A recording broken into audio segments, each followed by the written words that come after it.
Harriet Tubman. Harriet Tubman. Harriet Tubman. Originally named Araminta Minty Ross. Born into slavery, presumably in 1822 in Dorchester County, Maryland. She suffered from a traumatic head wound as a child from a slave master, which later gave her the ability to have great visions.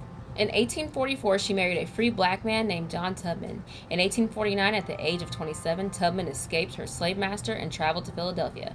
Before leaving, she sang a farewell song to hint at her intentions, which she hoped would be understood by Mary, a trusted fellow slave. "I'll meet you in the morning. I'm bound for the promised land." After successfully escaping to freedom, she returned to Maryland over 13 times over a decade to rescue more than 70 slaves, establishing an escape route famously known as the Underground Railroad. The Underground Railroad was an informal system composed of free and enslaved black people, white abolitionists, and other activists.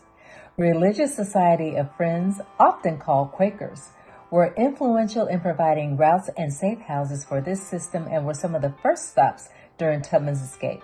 The entire journey of nearly 90 miles by foot took between 5 days and 3 weeks. Tubman would travel by night, guided by the North Star. The North Star. The North Star. Harriet Tubman was later nicknamed Moses. The name was used as an analogy to the biblical story of Moses, who attempted to lead the Jews to the Promised Land and free them from slavery.